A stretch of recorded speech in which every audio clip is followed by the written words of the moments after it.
Good morning and welcome. Let's get started so we have as much time as we can have for conversation.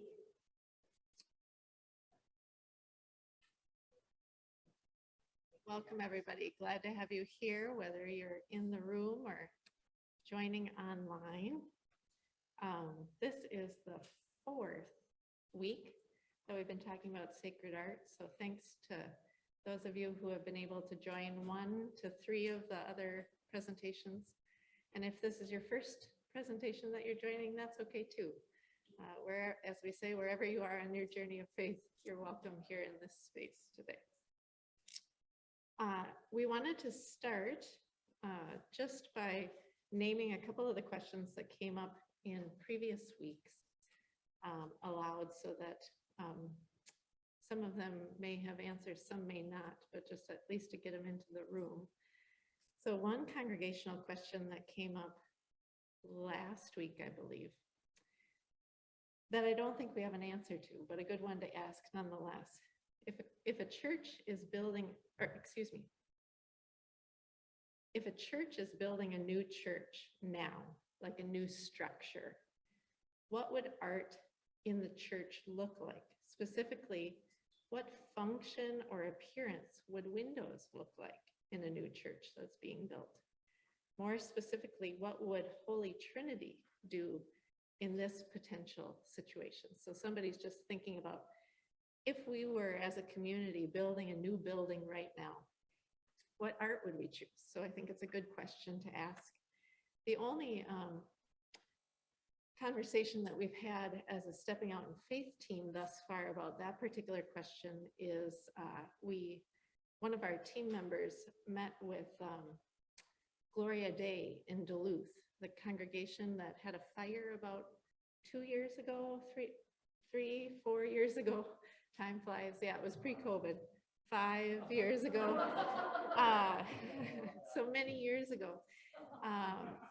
An unintentional fire that burned much of their building, but the structure was kept, was salvageable. And so one of our team members spoke with Gloria Day about the conversations that their congregation had as they reimagined their space together. So good question, and one to just keep in our minds as we ask many others today. A couple of questions that we'll send to Nick Markell from last week. A couple of questions that people raised. Can you please elaborate more on trends of inclusivity in liturgical and permanent art? So that was a question that somebody wanted to pose to Nick. And then another question from the same person: what are some examples of recent trends in permanent art that you have observed? So we'll send those on to Nick and hopefully get a response. He's open to that. And then somebody wanted to hear a little bit more about how the artists who worked on the ELW thought about race, age, and gender in the work that they did for that hymnal. So great questions there, and we will send them back to Nick and then hopefully share them in a public way, whether through another of these conversations or through the community church or something like that. Another question that was raised now, I think 2 weeks ago, maybe 3. What's the current condition of the lead in our stained glass windows? So like the stuff that actually holds the windows together. And just a note that one of the conversations that the Stepping Out in Faith group will need to have is with Gay-T Palmer, which is the group that really works with stained glass. That's the professional company that does restorations or repairs, or I don't know that they do any new works, but they're kind of the experts on longevity and sustainability for stained glass. And that conversation will be part of the Stepping Out in Faith group's work. And then a couple of other questions that I think came up last week.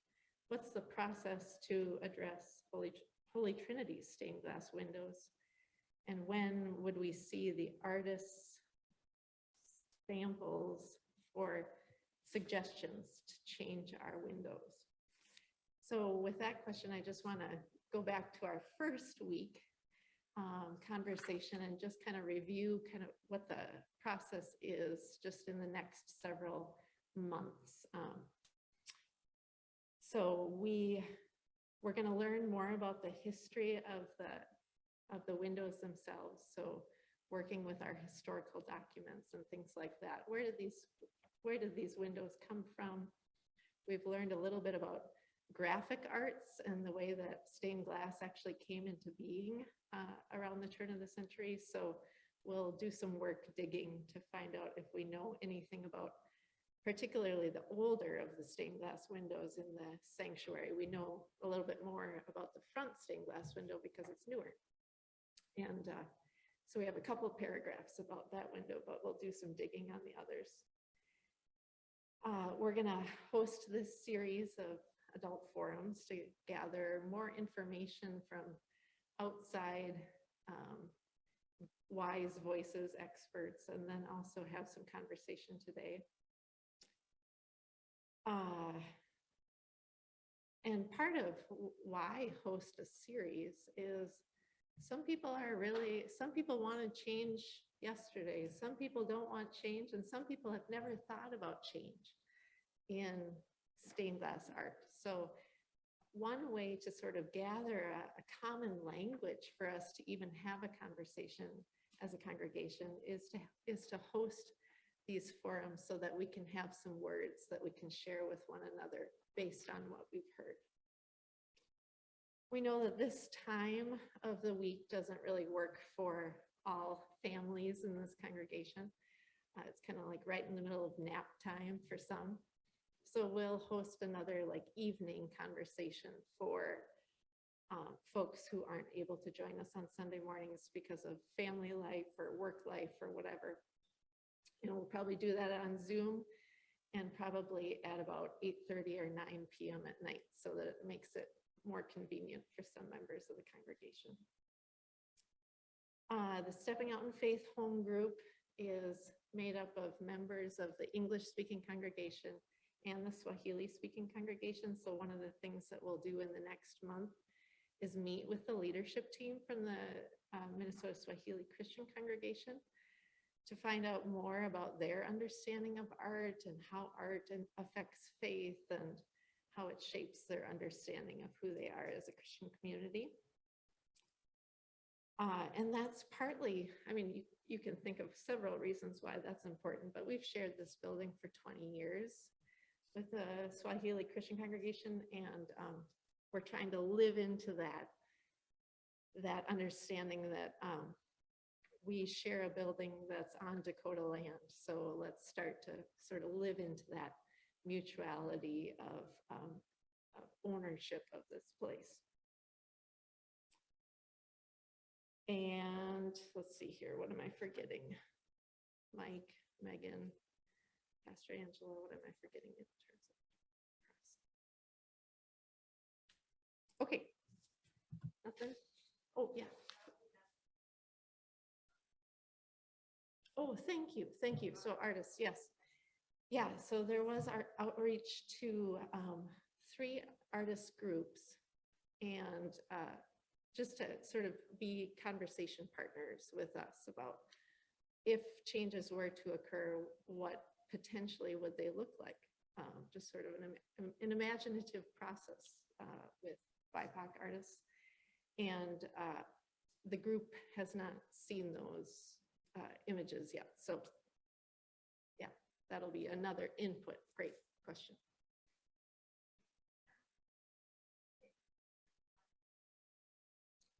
Can you speak the names out loud, Donna? Here, maybe come up to the mic so the people online can hear you too. She'll repeat it. Yeah. Repeat that question. The question was about artists that we have worked with to develop sketches. So we have some preliminary sketches that have not been viewed broadly. we appealed to BIPOC artists through a number of like artist collectives and reached out. We heard from 3 interested groups or individuals, and we received sketches from 2, from Miko Simmons and from Creative After Curfew, which is a collective. So we do have just samples from those artists. Yeah, sure. And the Stepping Out in Faith group hasn't looked at those together yet.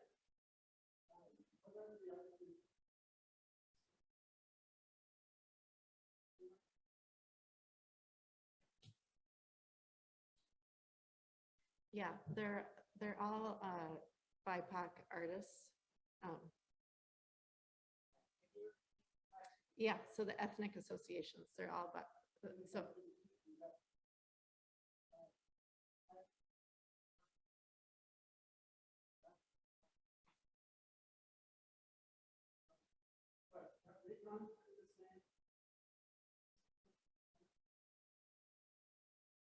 Has the Swahili congregation gone through the same series of forums? No.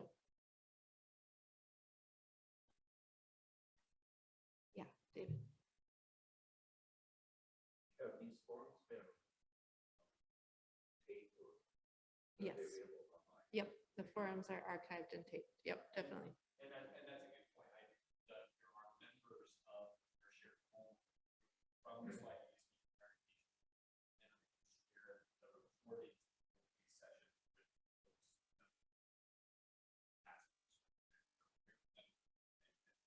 pastors. Yeah. Watch them at their own. Thanks, Mike Nevergall, clarifying that because these recordings are archived and taped, we have shared them with the whole Stepping Out in Faith group, which includes members of the Swahili congregation. Yeah, Mary.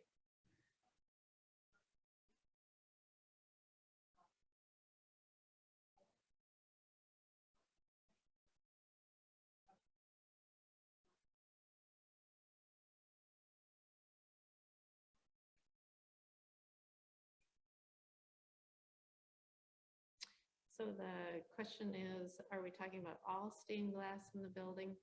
I think the priority conversation that the congregation raised at the annual meeting in 2021 was around the central panels on the largest 2 stained glass windows in the sanctuary.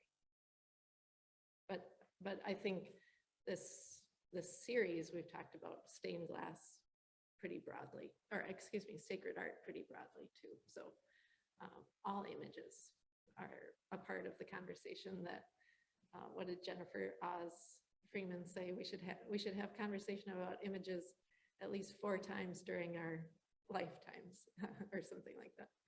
Yeah, Dennis.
So what we could do, we could look back. So Dennis is wondering, it was hard to understand the second and third speaker we can look back at the recordings and see if that makes it easier for some people who couldn't hear or had accessibility issues with the second and third speaker. Yeah, I have not looked back at those two recordings to know if that would help you to hear the ends of the. Yeah, there are free, what is it called? Help me when you, closed captioning. Yeah, we could think about closed captioning. We'll look into accessibility issues for that. Yeah, David.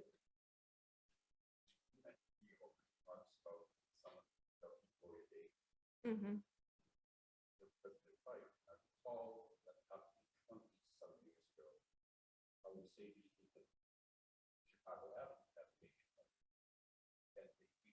Oh, yeah, yeah, smart, yeah.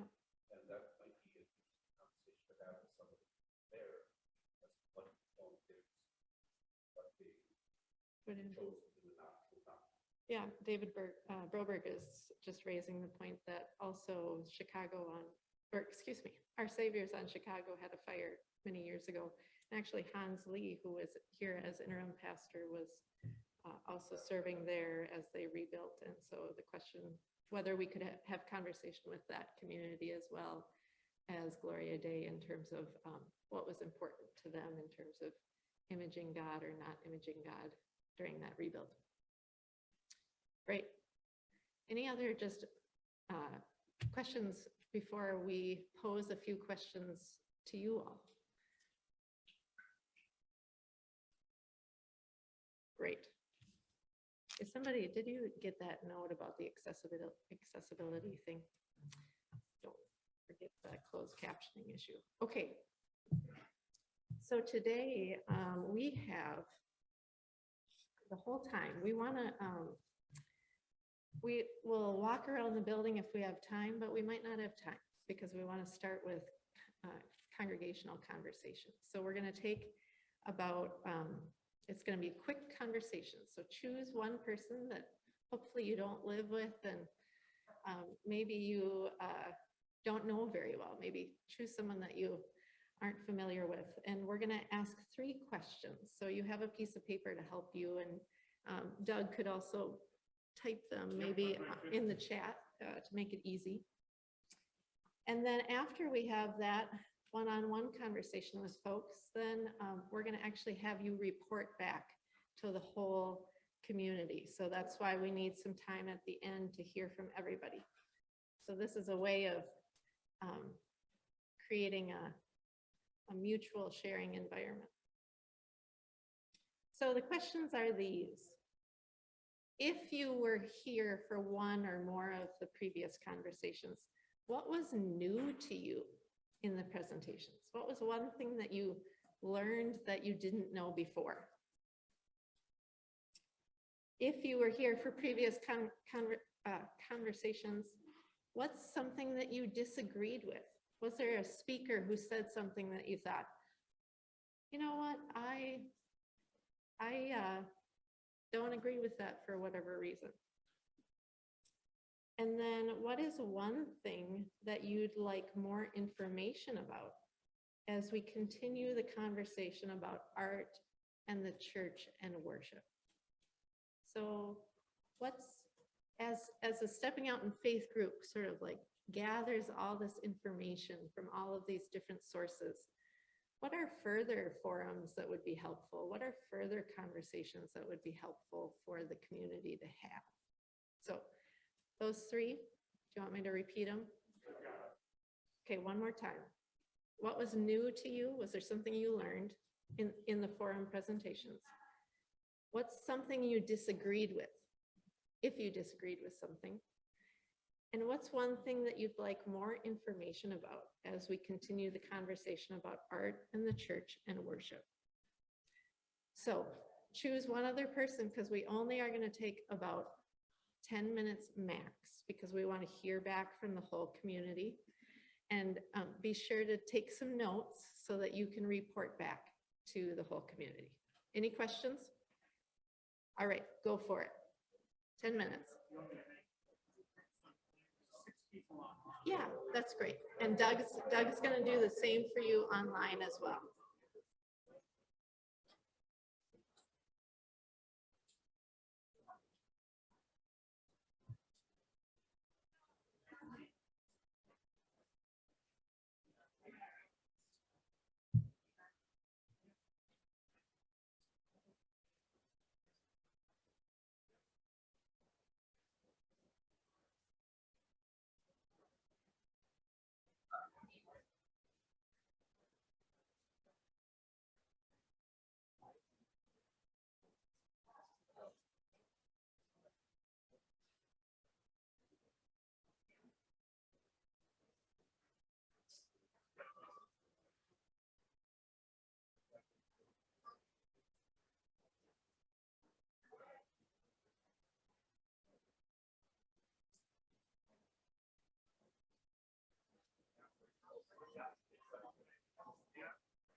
back down this way.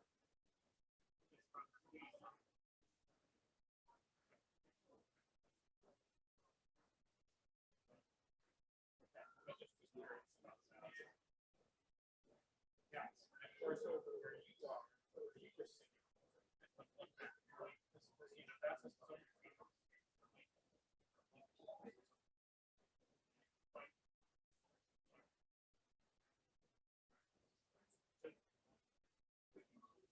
That's the only one. The only one I think. The only one I've got.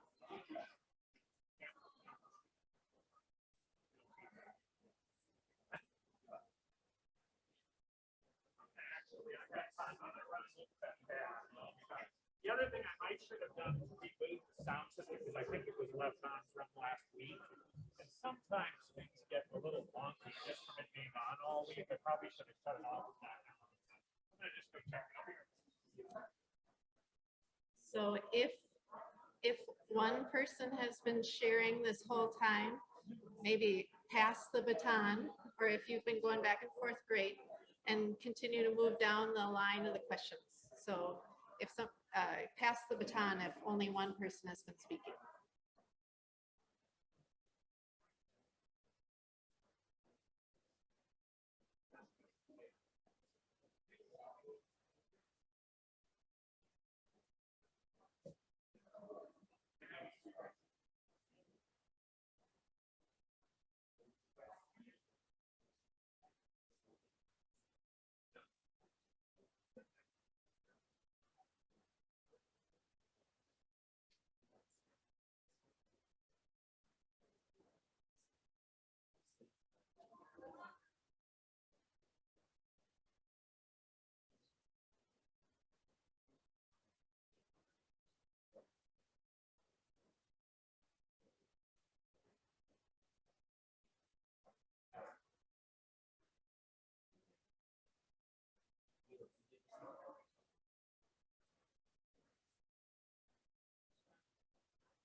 I'm giving you the 1 minute warning. 1 minute warning, and then we're going to come back.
All right, everyone.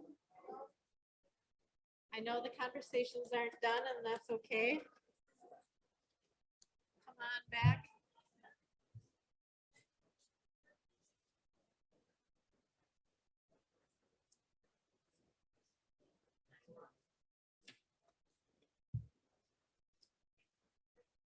Doug, can you end the breakout room, please? All right, come on back, everyone. I hope you had good conversations and, 55 seconds before it goes okay, back. great. Gets a second. The way I do it, do that. Hope you had good conversations, and if you didn't get done, maybe it's a good opportunity to say to your, whoever you were with, let's go out to a park and have a cup of coffee, or let's go to a coffee shop and finish the conversation that we started today. So we're bringing the small group back from online, and in the meantime, I am hoping that we can just have one person report in from each group. And I'd actually love for you to come up to the microphone so that we save time that way. So if one of you is willing to do that, and you took some good notes and can do it succinctly, if you could just come up one by one, don't be shy, and share what it is that came up in your small group so that others can hear it too, okay? So David Broberg, why don't you start us off, and then why don't we have somebody actually jump up and get in line next? Thanks.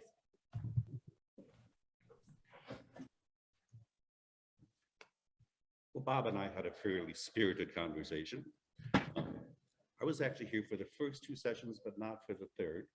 But if we were to learn, if I learned anything from any of those two previous sessions, the thing I think I learned was that there's a pretty wide variety of opinions as to what to do with our stained glass windows currently. That was part of what the conversation that Bob and I had, and part of the conversation there was, is this really a good stewardship of resources to change something? And that's the question that I think many people have different opinions on. Where we spent a lot of time in our conversation was talking about what would we like to see going forward? What would we like to learn? And one of the things I pointed out is that we have a lot of religious art, religious images that we probably don't often think about or realize. And the cover of a Wilson's is one of those. And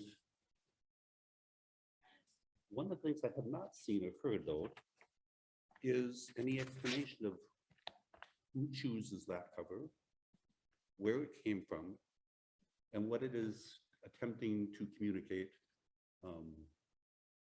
to the particular viewer of that bulletin cover. So those are my comments.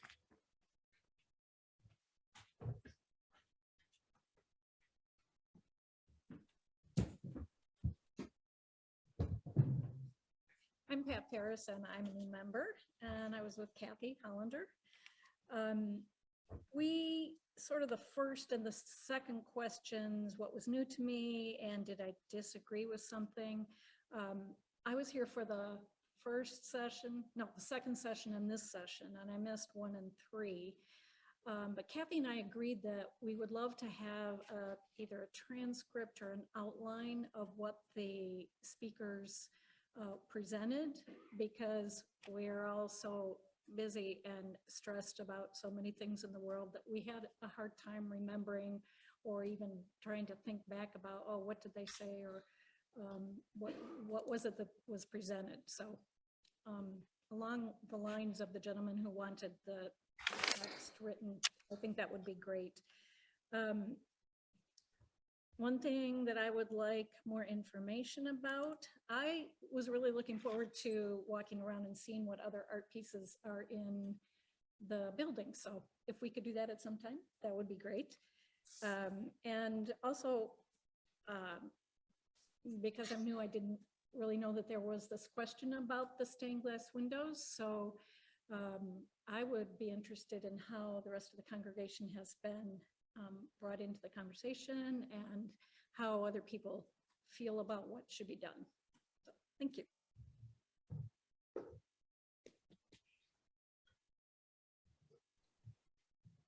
I'm Carol Masters. Had a conversation with Marilyn Miller. What was new in the conversations? I was here for the second presentation and third.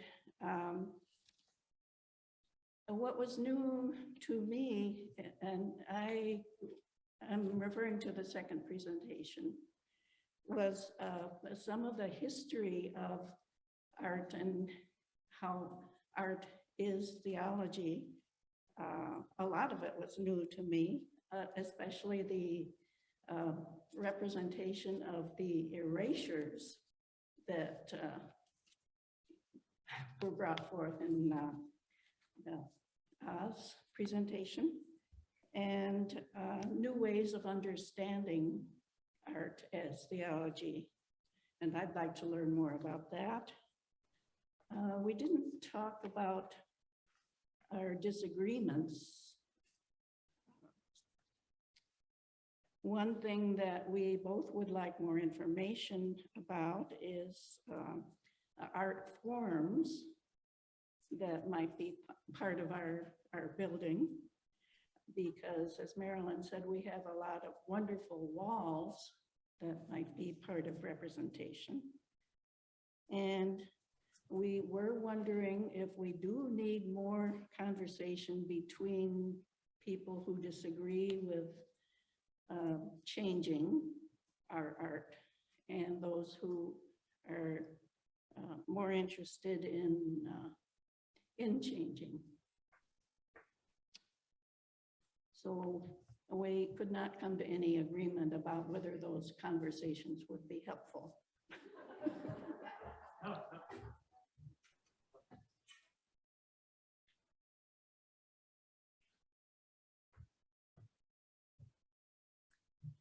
I'm Carol Berg, and I had conversation with Helen Noren. That was really good conversation we had. We discussed that it was already pointed out some good, helpful things that we learned from the presenters, except that last presenter, as was indicated, the connection was awful. And so we really lost a lot of what he might have been sharing, but it was interrupted because of poor communication. So we'd like to hear more of what he had to say. Really appreciated his explanation of graphics that were very, I think, inclusive in our LBW. I'd never paid attention to those graphics, so that was something new. And very important to hear about their intentionality in designing those graphics. We also acknowledge the division between, or just different perspectives held by folks in the church, and that we agree there needs to be more conversation to find common ground of how do we, with the input of those who do this, designing of spaces to make them more inclusive, how can we achieve a welcoming environment in our church?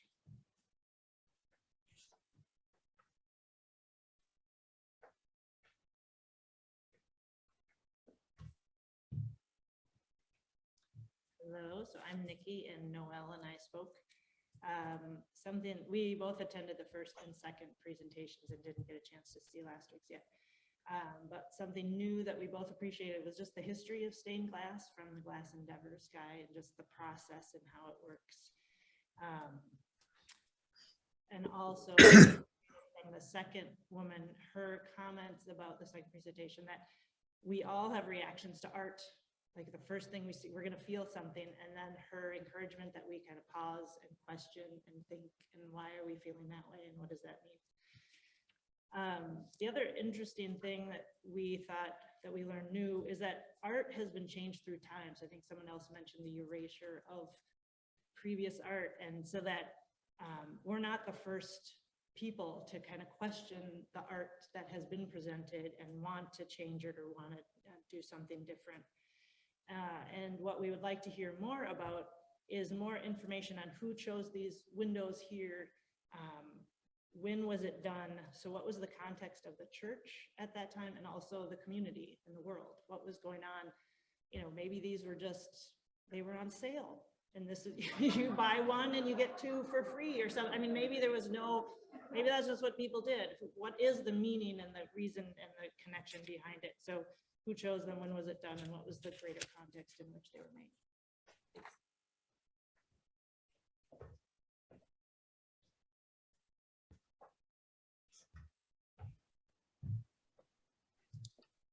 Hi, I'm Bob, and I was in this group with Bob Haltine. And we had mostly in reference to the first two presenters, and we talked about the church as a museum versus the church as a living congregation, and how the liturgy is changing. You know, it's not static. And I have a little bit of unique perspective because I was here when the window was put in behind where the altar used to be. And that was a really big change at the time. You know, there used to be a big wooden altar against the back wall, and that was replaced with those 70s stained glass windows. And it was kind of shocking at the time for some people, but I was a kid and I loved it. So it's, and now everyone would just say, hey, those are awesome. You know, those are the reason why I come here. You know, one of the reasons why anyway. And the other thing we noticed about the existing windows is that they're centered on children, you know, and that's a kind of an unusual thing. If you look at churches, they're mostly, like if you look in this room, you know, they're mostly not centered on children, right? And so that's a thing that if we were going to have something replacing those, that we would like to incorporate into the design.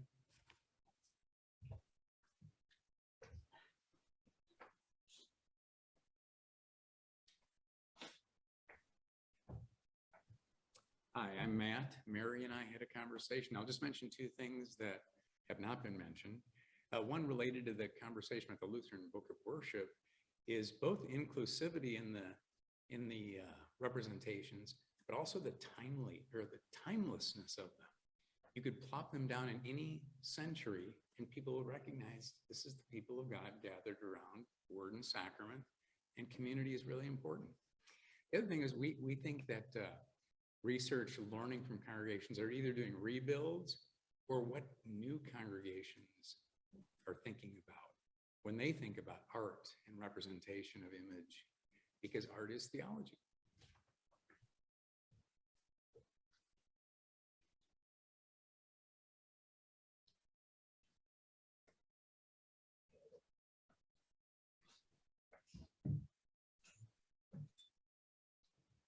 Hi, Joel Weiberg and Turid Onset and I had a good conversation. One of the things, I guess you could say it was new, and yet I guess you could have imagined it. We're around these windows all the time, and the fact that there are now stained glass craftspeople and artists where it's still going on, and it hasn't stopped, and it's available to us, and that is I'd say a positive thing that we can tend to. I don't remember, I think it was maybe the stained glass neighbor next door who mentioned, so this is about sticker shock. Every square foot, I don't remember the figure, but it was high. So I guess I'm saying, let's be prepared. There's going to be significant in cost and for windows to upgrade them, replace them, whatever. More information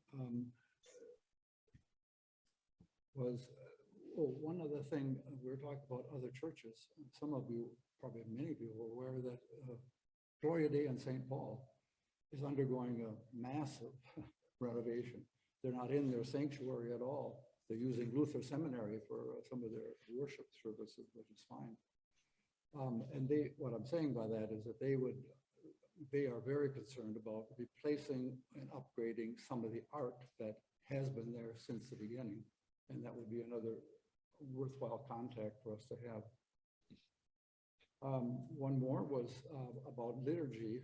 We've heard about art and such, but liturgy and information about liturgy, explanation, Because just as art is a theology, our liturgy reflects our theology as well.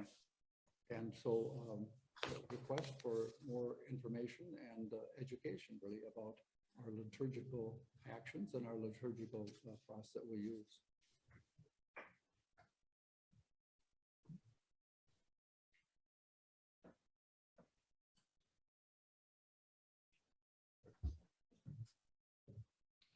Hi, I'm Dennis Armstead, and I was paired with Donna Goodlings. And we had a delightful conversation.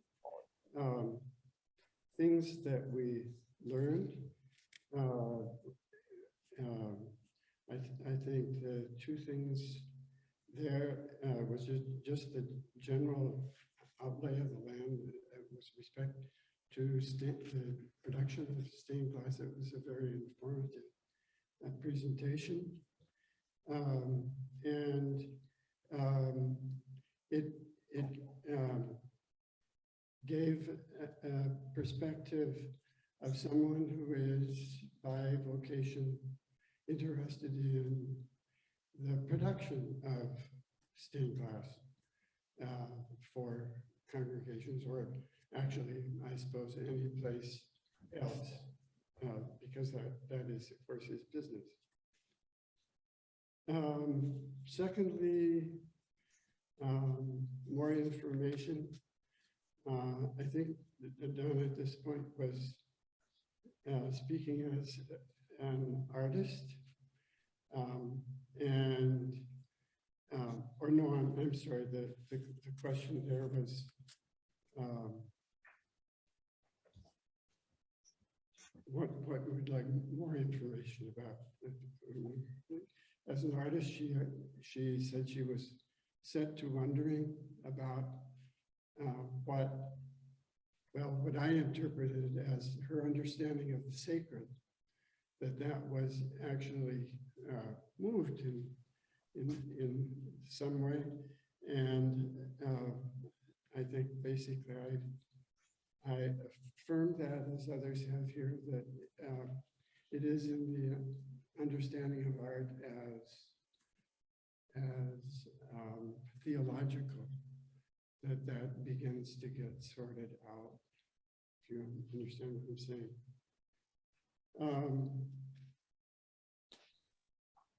Thirdly, as far as the process, what should happen moving forward, I think we both agreed that there needs to be further consideration.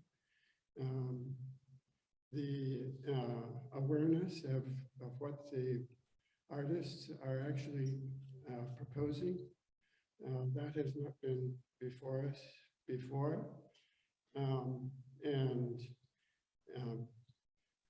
While it is taken for granted that those artists are going to be BIPOC in some way or another,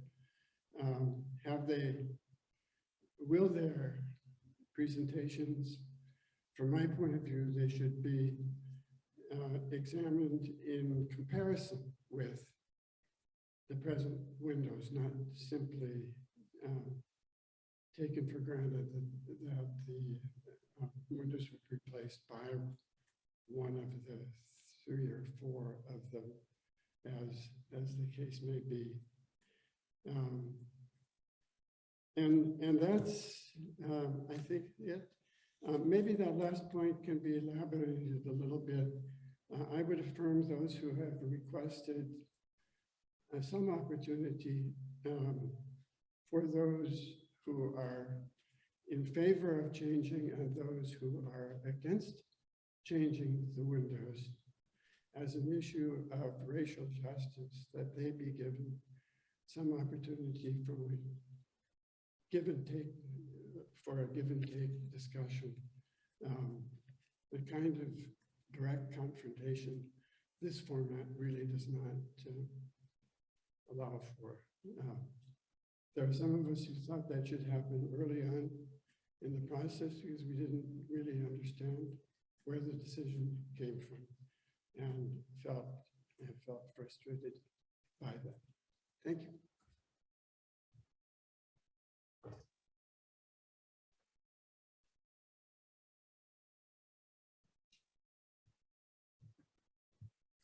Okay, I'm Zoe Martinez, and I had a conversation with Mike Nevergall.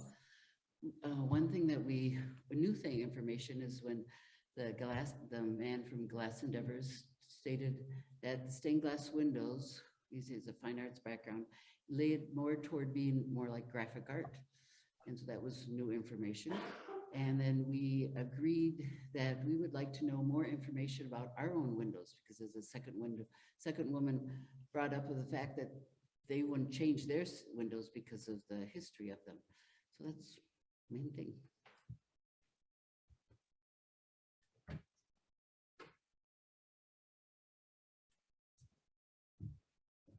Hi, Megan Olson Biebighauser. I chatted with Pastor Angela. And as you can imagine, our conversation went a lot of places. We kept coming back to, though, the second forum presenter's idea of art as theological, and spent a lot of our time talking about how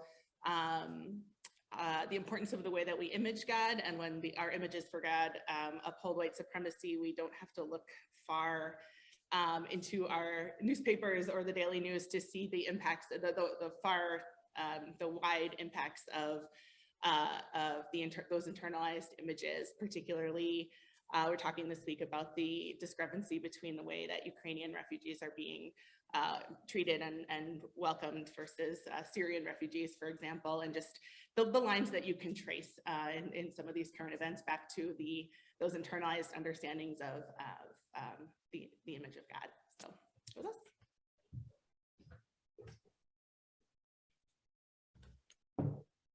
Thank you all. Really helpful feedback as the community continues to discern path forward. Thank you all for just engaging in the conversation. It's a good one for communities to have.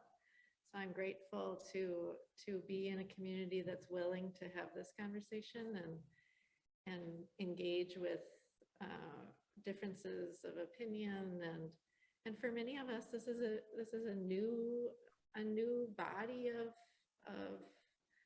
information. We haven't done much thinking about images for many of us. So let's enter it with great, as my preschooler says, let's enter it with grace and courtesy. That's what she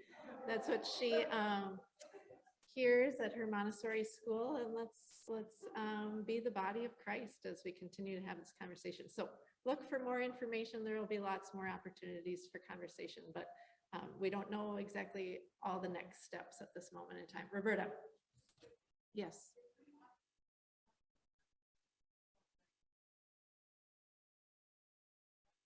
Yep, the stepping out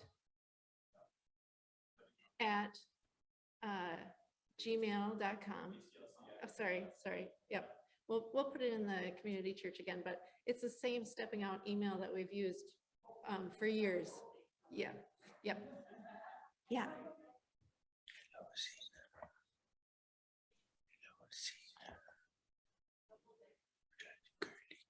Well, that's a good question. The group is set to meet in April, so to kind of gather up the information, and then each month in the council summary that comes out in the community church, there's a report that comes out from the Stepping Out in Faith home group and the Stepping Out in Faith community group. So that's a great place. So read your community church, because that always includes a line or two about the work that the group's doing.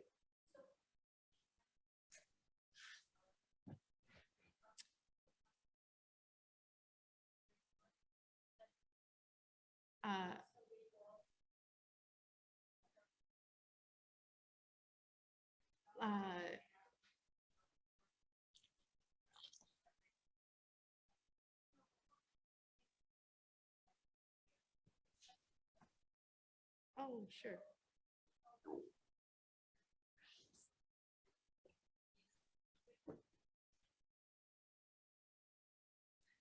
They have we have not sent out everybody's information. Not everybody wants their information sent out to the whole congregation. So I would have to think carefully about, yeah, not everybody wants their questions shared. So that would be something for us to think about how to do that. Yeah, so we wouldn't automatically just share information that people send in.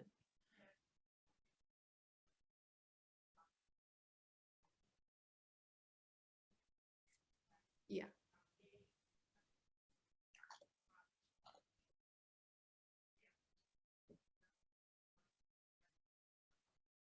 Yeah.